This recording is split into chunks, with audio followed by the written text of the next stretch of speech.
Ok, ça c'est typiquement le pire exercice à faire si tu veux développer tes pectoraux. Et on est en 2026 et encore beaucoup trop de personnes en salle le priorisent. Donc dans cette vidéo, je vais tenter de vous expliquer ce qu'on peut faire à la place pour pouvoir développer correctement vos pectoraux. Ok, donc aujourd'hui, comme vous pouvez le voir, on n'est pas dans l'endroit habituel. Je suis actuellement en vacances. On est jeudi, vous commencez aussi à me connaître.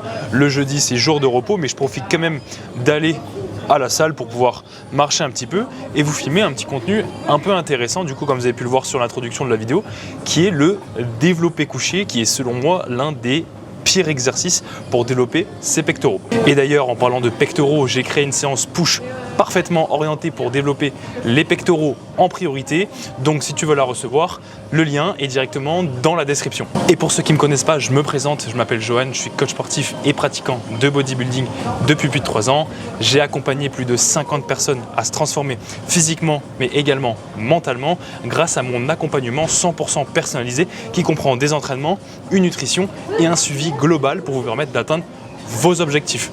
Et d'ailleurs, si vous êtes intéressé, le lien de mon questionnaire de préqualification est directement disponible en description. Ici, on parle d'entraînement, de nutrition et de tout ce qui touche à votre optimisation.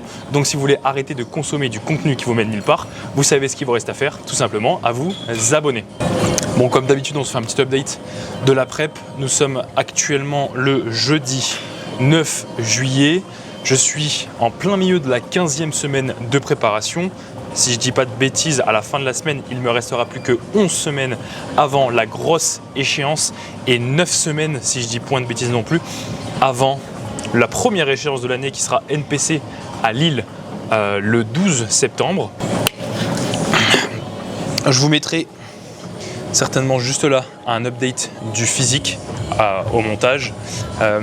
Physique qui continue toujours de bien bouger. Il y a 2 semaines, le poids avait bien drop par rapport aux semaines précédentes, quasi 1 kg. Là, on est un peu plus sur pas mal de fluctuations, même si, comme d'habitude, le poids bouge toujours, le physique bouge toujours, on prend toujours en détail. Donc, c'est ce qui compte. Il n'y a pas eu d'ajustement pour le moment au niveau de la diète. Enfin, à l'heure actuelle, nous sommes jeudi, j'ai mon bilan samedi. Pour le moment, aucun ajustement de prévu. En tout cas, je l'espère, on croise les doigts. Yann est très content de chaque pose qui sont relativement compétitives. Maintenant, comme on s'est dit, plus qu'à aller chercher la condition. Voilà de ce qu'il en est pour le petit update de la prépa. C'est pas le sujet de la vidéo. Aujourd'hui, je vais vous expliquer pourquoi du coup le développé couché est selon moi l'un des pires exercices pour développer ses pectoraux et qu'il y a beaucoup mieux à faire ailleurs. Bon, déjà partons du problème principal du développé couché, c'est que je sais que c'est le mouvement, on va dire, un petit peu référence, que ce soit à la salle, que ce soit même dehors. Je pense qu'il y a énormément de personnes qui savent ce que c'est le développé couché sans même faire de la musculation. Et je pense même que c'est la majorité des personnes qui l'utilisent en premier dans leur séance et en fait elles se posent même pas la question de pourquoi.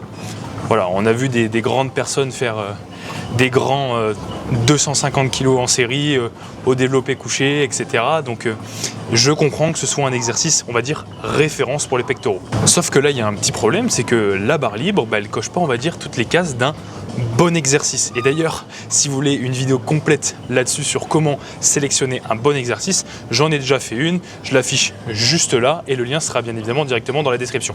Donc pour venir au développé couché, notamment à la barre, c'est un exercice qui va venir avoir pas mal d'instabilité et de mauvais facteurs. Justement, cette instabilité va générer pas mal de compensations, que ce soit avec votre deltoïde antérieur, votre triceps ou même encore bien d'autres. Ensuite, on peut parler du deuxième facteur négatif qui est le facteur risque. Donc quand je parle de risque, c'est de ne pas pouvoir venir aller chercher une certaine proximité à l'échec musculaire, à moins d'avoir un spotter. Et donc forcément, le résultat concrètement, c'est que vous vous arrêtez bien trop loin de l'échec musculaire et vous n'apportez pas suffisamment un bon stimulus avec cet exercice. Donc là, je ne vous parle pas d'une certaine mauvaise exécution, mais plutôt d'une mauvaise sélection d'exercices par rapport au développé couché. Et à ça, bien évidemment, si on peut continuer sur la progression des pectoraux, s'ajoute un mauvais enchaînement plutôt des exercices, une trop grosse redondance, une mauvaise priorité. Et donc forcément, quand vous mélangez tout ça, mauvaise sélection d'exercices, mauvaise répartition du volume d'entraînement, mauvais choix dans vos séances, bah forcément ça vous amène à de la stagnation. Bon, maintenant, le bon critère pour choisir un bon exercice pour les pectoraux, c'est pas combien je vais charger ou même quel exercice est le plus impressionnant, mais plutôt de vous dire tout simplement, est-ce que je vais pouvoir aller chercher une bonne amplitude, est-ce que je vais aller pouvoir chercher une bonne proximité à l'échec, et surtout, est-ce que je vais pouvoir rester en sécurité. Donc ça rejoint le point précédent, plus un mouvement est stable, donc c'est-à-dire tout l'inverse d'un développé couché à la barre libre, plus le mouvement sera moins énergivore et plus vous allez vous concentrer à justement allonger et raccourcir le muscle ciblé, en l'occurrence les pectoraux. Donc la logique à appliquer, dans la plupart des cas, si vous avez la possibilité de vous orienter vers des machines guidées, que ce soit à la Smith Machine ou encore des machines classiques, ça sera bien plus préférable qu'à la barre libre. Mais attention, ça ne veut pas dire que la barre libre ne sert strictement à rien dans l'absolu. Mais dans un objectif d'hypertrophie et donc de prise de muscle, il serait donc préférable de s'orienter vers ce type de machine. Donc une fois que tu as compris ça, tout le reste de ta séance PEC doit être orienté autour de ça.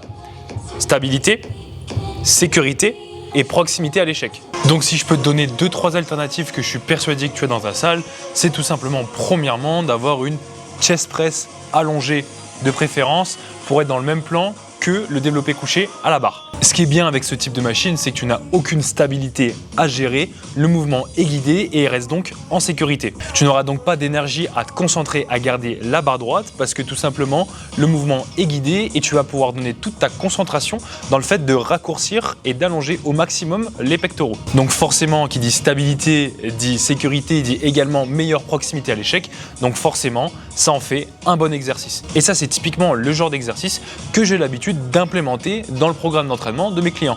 Ensuite, deuxième alternative, si tu n'as pas ce type de machine dans ta salle, je te recommande tout simplement de t'orienter vers une Smith Machine. On sera quasiment sur les mêmes propriétés de l'exercice précédent, sauf que tu n'auras tout simplement pas cette convergence que peut procurer certaines machines. Et également en termes de sécurité, la Smith Machine peut te permettre de raquer la barre à tout moment, contrairement au développé couché. Et enfin, l'alternative numéro 3, ce serait tout simplement d'avoir une chest press assise qui vient de te permettre d'avoir pas mal de stabilité, notamment le fait de t'asseoir et d'avoir le dos plaqué contre quelque chose. Et donc forcément, comme les deux autres alternatives précédentes, elles procurent sécurité, stabilité et donc forcément proximité en l'échec.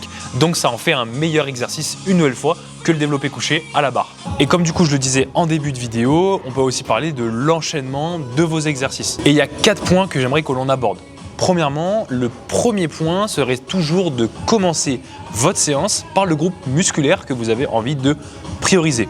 Là, on parle des pecs. L'objectif, du coup, ce serait de mettre en premier vos pectoraux.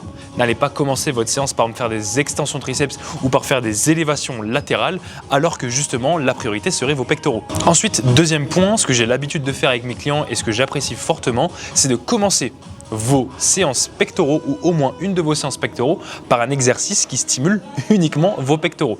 Donc typiquement un écarté à la poulie, un écarté à la machine qui respecte l'adduction horizontale qui est la première fonction des pectoraux, tout simplement pour venir engager uniquement les pectoraux et éviter d'intervenir les triceps, l'avant d'épaule comme sur des mouvements de développé. Le troisième point que j'aimerais aussi aborder, c'est la redondance. Évitez d'avoir les mêmes exercices dans une même séance.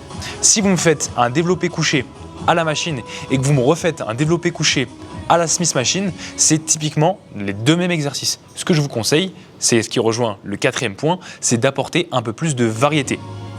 Un fly, un incliné, un développé couché qui stimulera l'entièreté de vos pectoraux sans avoir trop de redondance. Et une fois que vous mélangez toutes ces variables-là, je suis persuadé que vous allez pouvoir enfin débloquer votre progression sur les pectoraux.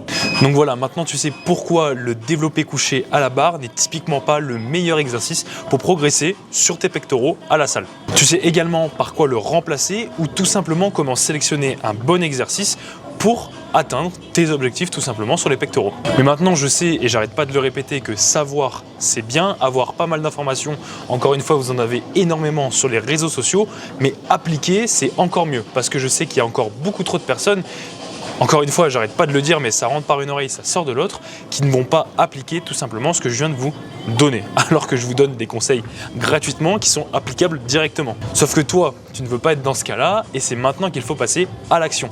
Et grâce à mon accompagnement personnalisé, on va pouvoir du coup ajuster tes entraînements, ta nutrition, ton mode de vie et bien évidemment pour que je puisse te fournir l'accompagnement nécessaire pour que tu puisses atteindre tes objectifs le plus rapidement possible et bien évidemment dans les meilleures conditions possibles. Donc si tu es intéressé, le lien de mon questionnaire de préqualification est directement disponible en description. Je te laisse le remplir, y jeter un œil et je te recontacterai au plus vite. Et si on est aligné, on pourra bosser ensemble, à condition que tu sois bien évidemment motivé. Donc voilà, c'était une vidéo assez rapide, j'espère qu'elle vous a aidé et que vous allez pouvoir l'appliquer. Si vous voulez ma séance push directement applicable dès votre prochaine séance qui regroupe tout simplement tout ce que j'ai pu vous apporter dans cette vidéo, elle est disponible dans la description. Donc allez la télécharger. Sur ce, c'était Johan. N'hésitez pas à liker la vidéo, vous abonner, la partager. C'est ce qui m'aide à continuer de vous proposer chaque semaine une vidéo éducative ou même encore un vlog. C'était Johan, je vous dis à plus.